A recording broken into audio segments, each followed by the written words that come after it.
Whoever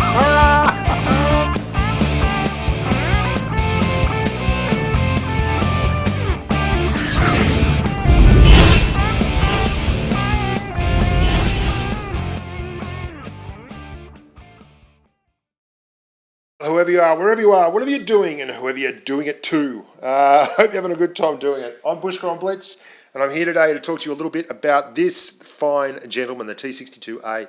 Lovely tank, top of the Russian tech tree in terms of mediums. It was solo up there for a long time, but now the Object 140 has joined it. This is a patron-sponsored post, so for all those fantastic people out there who have picked up patron sponsorship, I'll put the details here. You can always click there and check it out if you want. I am looking for people on Patreon to actually send me videos so we can do some video breakdown, and I want to do that in the very near future. Get subscriber videos in from patron sponsors and go through them in game as a bit of a teaching experience.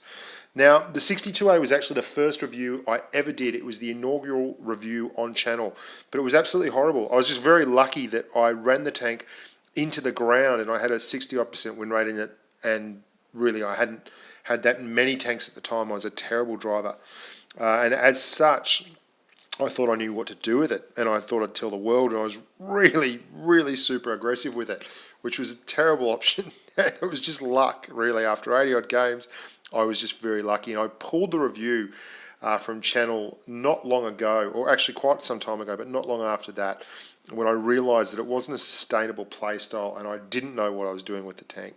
And I enjoyed making this review. It actually was really tough to drive this tank well. I struggle without gun depression, and the Russian tanks, the mediums particularly, don't have a great degree of it. But this was a really good learning experience for me. And it was something that, playing with some really good players like Ricochet and Snake Eyes and all those boys who drive the 62A pretty well, it was good. It was a good thing to do, and I'm glad I did it. And I'm glad I waited till I'd played it for a while before I actually started taking the video down again. Now, what's good about this tank? Well, it's got some things that are fantastic. It's got excellent camo. It's got incredible soft stats in terms of terrain resistance, and it's got massive damage per minute stats. I prefer the Object 140 over it, but that's no knock on it. It's certainly got some things that the Object 140 doesn't, and vice versa. Where it does struggle for me a bit is it's not particularly strong. It's very fragile. And whereas the Leopard, while not being very strong, the Leopard 1 and being very fragile, has a lot more gun depression. It's got 9 degrees of gun depression. This tank, in fact, doesn't. It struggles. It's got 5 degrees of gun depression. And it's an excellent hull-down tank. But the problem with being a hull-down tank that doesn't have good gun depression is that you have to find the right spots. And it took me a while to find them. Spots where you can utilise the massive, overpowered turret armour that this tank has, while at the same time being able to hit your enemy. And something you should also bear in mind with this tank, you've got to play it in a certain manner. So you've got to actually move the tank around in a certain manner. If you see slight rises in the terrain, don't go up them, because when you try and get a shot off, you'll actually end up being too high in the elevation of the gun. And I found that led to a lot of hit point trading. And if you're finding in this tank that you're in a situation where you're doing damage but you're trading hit points, then it's because you're not using the gun correctly and you're getting caught out with gun depression. I have the same issue with the 215B, which I'm going to review very soon as well. And it's where you do good damage, but you're constantly trading off hit points. So at the end of the game, you don't have a hit point pool to draw from, and you're very easy pickings for tanks like the E100, who's chasing me around here at the moment. You can see Ricochet on the case there. The E100 is buttonholing me so hard that he's not really worried about Rico at all. And that's why you've got to be able to put the tank in situations, and really good players are great at putting this tank in a situation where it can be successful and it can get by without having to worry about the gun depression too much. You've got to be sneaky, you've got to be map aware, and you've got to take advantage of your positives. Now, the most positive thing about this tank, quite apart from its mobility and its DPM, is its armor profile. Now, I'm going to show you a quick little thing here. You can see Rico there with over 6,000 damage in that game. And I did 3k myself, so nearly, over 9k. See, everything on this tank is green apart from the turret. The turret is dark, dark red. And I'm going to show you just here, this is like a spot you can hold down along this line here in the cap circle at Fort Despair and shoot to your left and straight ahead. But if you're trying to shoot straight ahead, you won't get many shots because the gun depression doesn't allow it. But if you find spots where you can hold down at an angle and actually shoot over your shoulder, so to speak, you can use that turret armor. It's not even worth looking at the rest of the armor profile. There's nothing there to look at. But I will show you the gun depression. That's what -5 degrees of gun depression looks like. And it's not a lot. And it means that anytime you go up a slight incline, the gun starts pointing closer and closer to the sky. As you can see here, the flat level, even with the turret up, is not terribly good. And if I move forward, you can see that the reticle actually, it's very hard to get the reticle down. But if I fire across at an angle, I can get all the gun depression I want. So make sure you're looking for slopes when you're firing this. You can see the FV4202 there on the inset picture. That's what -10 degrees of gun depression looks like.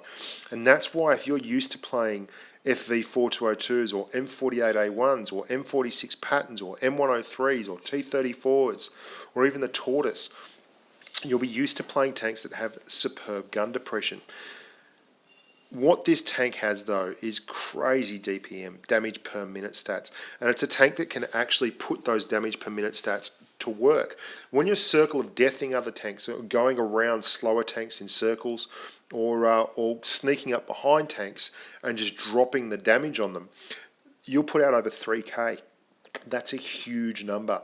The Leopard 1 has less than that. Now, at 9.5 rounds per minute and 310 alpha, you can comfortably pump out 3k, and you can also comfortably permatrack stuff, and you'll see that later on in one of the videos where I do permatrack for a pure frustrating win on a map. Anyway, I won't give too much away. But you can see there the E50M, which is one of my favourites, is right down there. That's a sniper tank. It's not an up-close brawler, but it does have a fairly decent armour profile. The A1, M48A1, 2700, the FV2761, but that's a little bit misleading. If it fires HESH, it can go up well over 3,000, but it's very situational. The Leopard 1, superb, mobile, all that kind of thing. That's 2,800, but the Object and the 62A rule the roost at 3,000. The Object's got league-leading camo, but it's at 21.4% as a visual rating, but the 62A is right up there. It's at like 20-odd%, which is basically second best camo in the tier of all tier 10s, and very, very good camo as a flat line. Nothing else comes close to it in tier X anyway. The Russian mediums really kill it. So it's got great camo, it's got brilliant mobility, it's 56 odd degrees of traverse and a whole lot of turret traverse, and its soft stats are amazing. By that I mean it's got very average power to weight ratio. For instance, the FE4202 has a better power to weight ratio. But the way the game works is it looks at a thing called soft stats, and it's like a coefficient. So if you've got really good soft stats, your terrain resistance stats, your tank will just move around really well, regardless of what the power to weight ratio is, or regardless of what your horsepower to ton is. And that's what the 140 and the 62A have. The 62A has the best soft stats in tier 10. It's better than the Leo, it's better than the 140, and combine those soft stats, those hard terrain, that soft terrain, that medium terrain, those resistance stats with the awesome traverse stats that it has, and you get a tank that's really nimble and very good at moving around the battlefield. And it's got very solid penetration numbers. All your tier 10 mediums have great penetration numbers, and its heat penetration is outstanding, just as the rest of the tier 10 mediums have outstanding penetration. 265 view range, fairly quick aim time. The gun won't let you down. It's a monstrous tank. And I want to show you a few games with it. And you can see here, this is particularly a good hull down game. I've said to they won't hold up top. Ricochet agrees if we don't go up top. They've got two IS-7s, the opposition team, in platoon. They've got a mouse, they've got an IS-3. So I'm going to just rush this game though, because what I'm trying to do here is show you how the turret armor can actually turn it into a tank that can hold a heavy line if you can get the right spot. Now you see there's an IS-7 there. There's a mouse. There's another IS-7. They're going to push up. Rico's on my right. He's trying to hold down there. We're putting shots in, using heat, using APCR where necessary. Now, if you watch this spot that I go to over here, this is what I'm talking about. You're looking at an incline and you're shooting over the side of the tank. And you can see that because we're able to move backwards and forwards so quickly, and we're looking to the left of the tank, we can actually get the gun depression. If we were moving backwards and forwards directly, without looking over either the right or the left side, we'd never get the gun depression. And this turret is so strong and so useful like this that it can even hold shots from tier 10 heavy tanks. And you can see us bouncing shots there till the cows come home. It's that mobility and that ability to actually hold down on angles that makes the 62A such a fan favourite for really, really good players. Now, I'm not that great, and I don't have a great win rate in the tank because I don't have the patience. Often, I'll just drive like a lunatic in this thing, and I YOLO the hell out of it. In this KV4, obviously not much use for the enemy team there. But I'm going to show you a few good games in it that I had in it, and I really think I chose these ones because they do highlight the value of the tank and what it does well. And we're going to feature such luminaries as Ricochet, Chapos, I think Aegon might even sneak in there, Josh 8, all the boys. Here we go. We're on Desert Sands. Oasis Palm, sorry, not Desert Sands. And we're out in the dunes. You can see right there, T54 doing much the same thing as I'm doing, just working the dunes, trying to find a hull down position where they can actually do some damage. And there's a very good platoon there opposite us. A couple of the MY boys, they're in dual object 268s. I think this is Chapo, so I think they just basically beeline him, which is quite funny.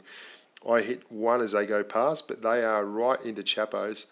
And then we get another one in the IS7. And you can see there I've made the call. Obviously, we're going over. The Chapo is in trouble, but we're dropping adrenaline here. And you'll see the DPM the tank actually has when it's in a situation where it can just keep firing and it doesn't have to worry about much else. It can do an awfully good job. Chapo's in the M48. I'm not a big fan of that tank. I much prefer this. It's a great tank, this, but it's not a tank for beginners. You have to be, as Chapo's saying, you jerks. You have to be exceptionally patient with it. And if you're not patient with it, it will punish you because it's a fragile tank. If you don't put it in situations where it hulls down, it will get penned. The front of the tank is not particularly strong. One of the reasons why Chapo's just talking rubbish about me being on YouTube, one of the reasons why I prefer the Object 140 is because it's got stronger armor profile. The upper plate is a lot stronger. And what happens when that is the case is you're able to bully tanks like this T40, T44 and this Pershing without taking too many hits because your upper plate is so strong. However, be that as it may, the T62A and the Object 140 are, for all intents and purposes, very, very similar tanks. Both of them have excellent dispersion. Your 62A, you're looking at 0.35 on your gun and a 2-second aim time. The Object is a slightly higher aim time and a slightly higher dispersion, but it's not enough to put you off either tank. Both excellent view range, both of them very mobile. The 62A is more agile, has better ground resistance stats, but it doesn't fire quite as well on the move. For all that though, it fires very well on the move, and as you can see, when you get the opportunity to fire freely, both of them put enormous amounts of damage into the opposition. And Chapo did a very good job there holding the fort while my boys touched him up. They really beelined him. It was pretty funny. Sorry, Chapo. Next up, we're going to have a look at Canal. I don't think that was a mastery gun, it was a first class. 5k damage, and this tank will do it all the time. Some of the really good guys, like Rico drives it much better than I do. Pretty much everyone in the clan drives it a lot better than I do, but you'll see there's points in the map I'm starting to get a handle on. Up here, this is an area you can hold down.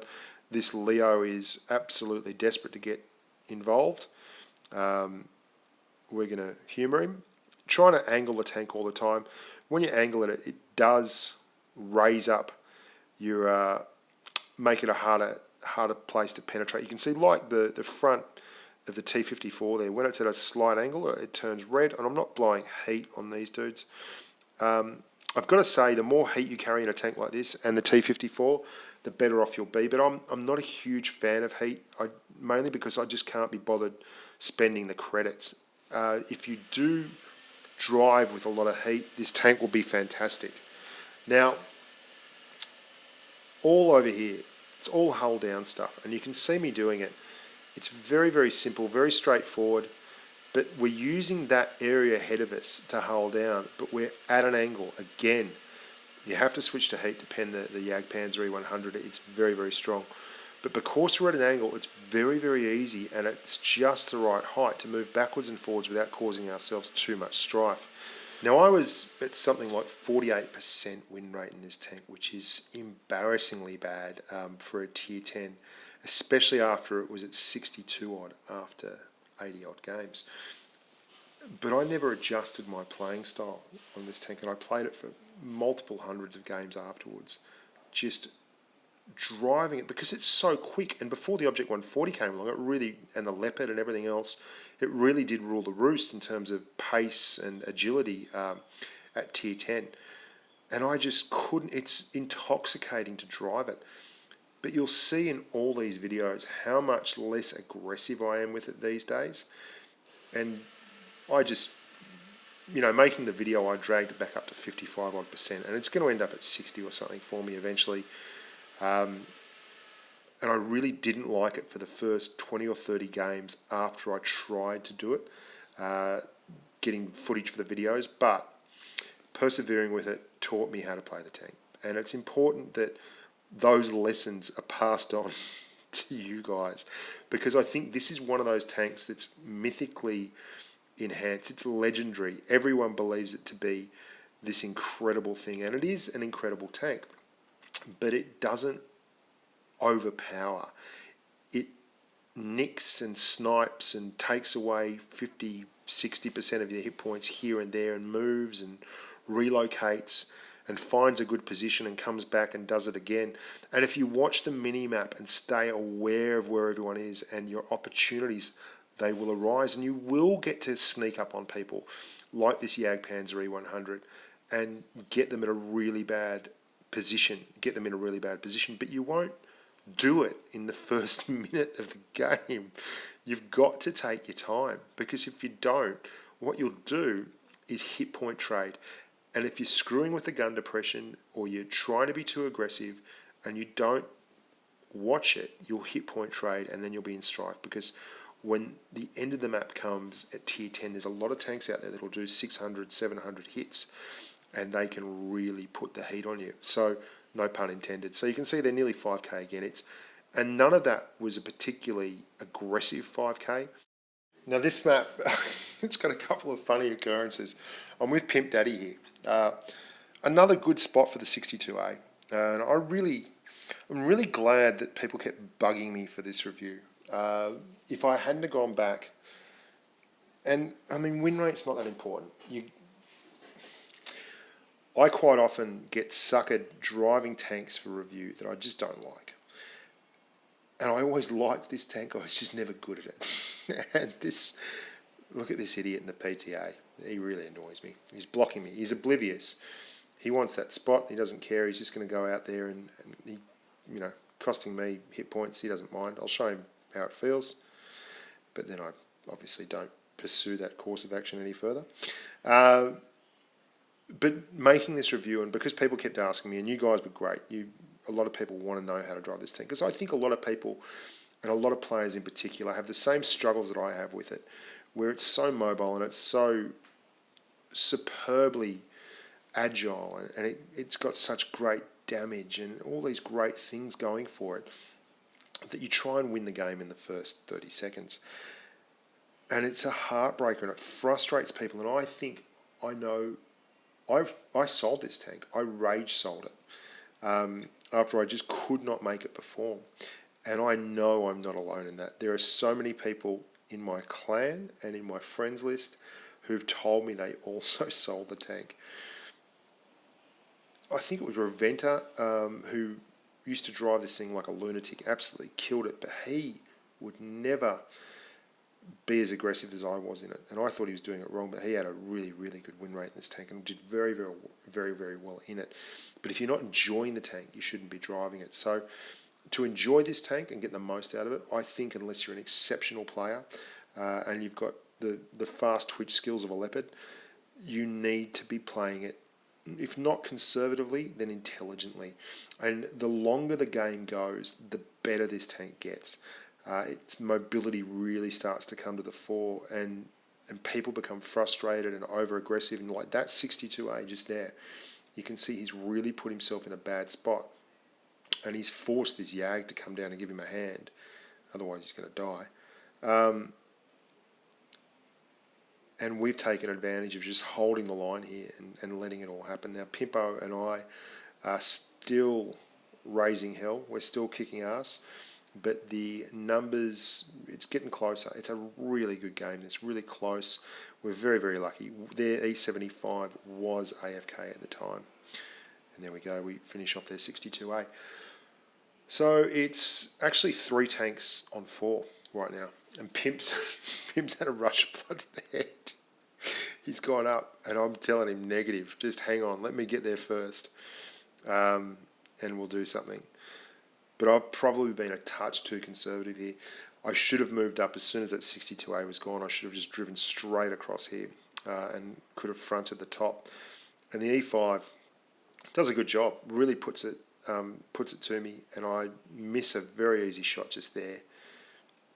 Little bit of dispersion hate, RNGesus, but also a little bit of just rushing it. And I've got the hit points here. I've been saving the hit points. I could have just cruised straight down that hill, taken one single hit and put another one into the side of that E5 to finish him, but I didn't. So here we go. It's all getting to the vinegar strokes now. There's just Pimp and I left, and they've decided to gangbang him, and we're now moving around here. Got to get down low, and as I was saying before, great turret. So what we're going to try and do is use this little ridge here to go hull down. So the leopard has to come across it to actually get us. And very good firing on the move. And there we go. We get the leopard as he comes over and breaches. It's just me and the E5 left. All this time, we've just kept the damage clock ticking along. And that's how you should play this tank. We hit the top of... Can't believe that didn't pen. So we're going to switch up to HE in a sec, because he's on a very, very low hit point roll. And we're still just using that very, very strong turret. How about that? 6 points damage worth of HE. How do you do 6 damage with HE? Anyway, we did. The E5's there. Got to get him. Got to get him on the top. Got to get him on the top. Missed. Big roll coming up here. We know I've got him on a reload. It's so quick, reload-wise, that you can always get him. There's no real tanks that are going to nut you on the reload. He's got to be AFK. We know that he hasn't done anything. I've been watching the mini-map, and he hasn't done anything. Something to note too here with this tank is if you play it in tandem with another medium, and you're clever about it, and you actually focus fire together, you can just do enormous amounts of damage. 3k per minute worth of damage. That means if you can get 10 seconds on target, then you're going to put a very comfortable 500 or 700 damage into them. 600 plus actually. So it's great in Wolfpack, but you have to be very patient with it. There you go, there's your mastery game. Bit of a cheeky mastery, that one. Only one game to go though, and this is actually a very entertaining one. There's no sound here on these. I've had real struggles since iOS 9.1 came in. I haven't been able to jailbreak. Shower TV or Show TV hasn't worked. This is something I love doing on this map. You can see I've pushed up all the way there, and I've got optics on the 62A. I should have mentioned that earlier actually. Rammer, vents, optics. And because of the optics and the camo, I can push up there without too much hullabaloo. Spot everyone coming out of their spawn. You'll probably see me do it in the Leo video as well, and make an absolute killing. Now I'm running this with Talaric, very good player, another of the Storm boys. I do try and platoon as much as possible with other people and subscribers, and there's, you know, they're my mates, and I want to play with them as much as possible.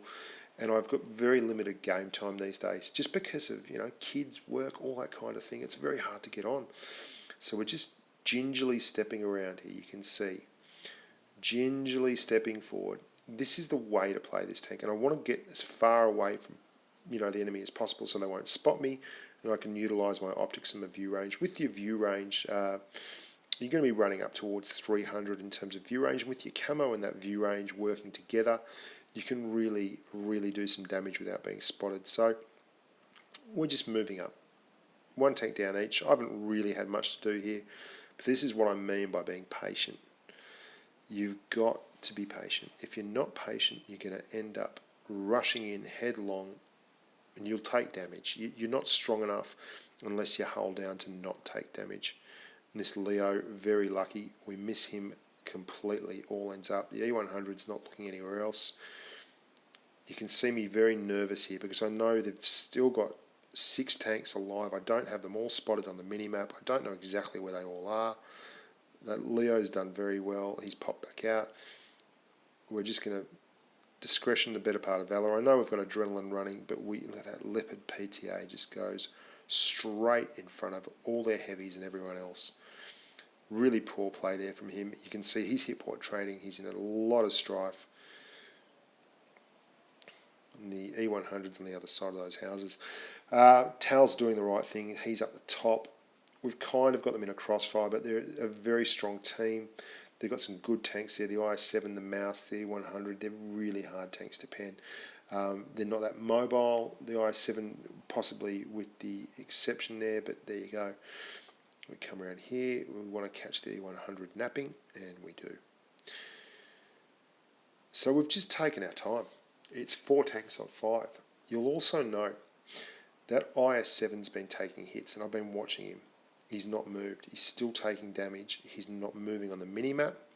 He's got to be AFK. So I've filed that one away for later, just in case. You can see he's still taking hits, not moving. I'm thinking, right, there you go. He's AFK, so worry about him last. Now, I want to see if I can angle out here and catch anyone unawares. We're now down 5-2. There's the IS-3, and he's AFK. So we think, happy days, have a go at him. But as is often the case, as soon as you start doing damage, they wake up.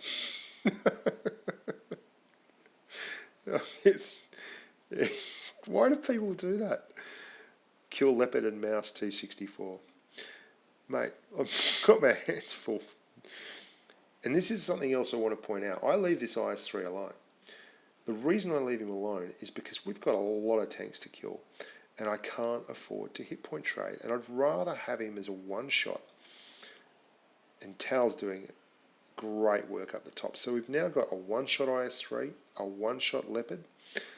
The Mouse isn't a one-shot, no one else is popping up there, so I'm going to take my show and back out. And I want to use the 2 things I've got going for me, my mobility and my camo. So that's what I'm going to do here. I'm going to back out as far as possible. I know where the IS-7 is. He's AFK. And this is what you need to learn to do if you're not doing it already. Now, most of the people who are good players, they do this naturally, and it comes to them naturally. They've been doing it for so long. But this is Lou. I don't know what that guy's on about. But if you have been paying attention, you know where tanks were. I know that the Mouse was up the top. I know that the IS-3, I left him somewhere in town over there, and the Leo with him, and the IS-7 on the far side AFK. So I'm thinking they're all going to be heading towards where I was. Why don't I head to where they weren't, which is the top of the hill? I'll get to spot them first. With 265 view range plus optics and 20% camo, I know that I can spot them first. And you'll see here, I actually spot the IS-3. I miss the shot, but I spot him, and he never sees me. He's gone by the time I get there, but that's what I'm talking about with the view range and camouflage. So I know the IS-3 is over there. I know where the IS-7 is. Leave him alone. The IS-3 is very unlikely to be aggressive there if he's on his own. He's probably got the Leo with him and the mouse. Why not go and kill the IS-7 first? So that's what we're going to do. We find the IS-7. We know on the right there they're coming for us now. We take one, we back up, but we don't run away.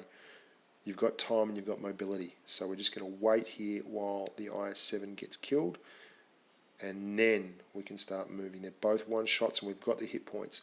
We haven't been hit point trading, have we, boys and girls? We've been paying attention, and we've actually saved our hit points for the end because we're going to need them. There's the Leo. Now remember what I talked about with the rate of fire on this tank and its ability to actually perma-track. Now, I don't have enough heat left to kill this guy if he manages to get out and angle on me, but what I do have is enough rate of fire, if he doesn't have a repair kit available, to actually permanently track him and stick him right there where he can't move. So he hit his drive wheel as he came around the corner. We're watching for the IS-3. He pops, he rushes his shot, panics. We get him. And there you go. 5 kill, 4 tank Kolobanov. And that's what this tank can do if you're patient with it. If you give it the opportunity to be successful, it will be successful. But it is not the tank you think it is when you first get it. Just because it's quick doesn't mean that you need to rush. And for God's sake, get out of hit point trading with it. It's fragile. Its frontal armour is not as strong as the Object 140s. It's not as strong as the E50Ms. If you get it up close and personal to any other tank, tier 8s and up, they'll be able to pen you. So what you have to do is find yourself in situations where you can use the agility and the turret to hull down, bounce shots, and be successful. So look, it's been long overdue. The 62A is a great tank. It's long overdue a moment in the sun. I'm very, very happy to have finally nutted it and actually learnt how to play the thing. And I learnt how to play the thing in the process of making the video. So we're all winners here today. As always, thanks very much, team. Onwards and upwards, and stay safe on the battlefield.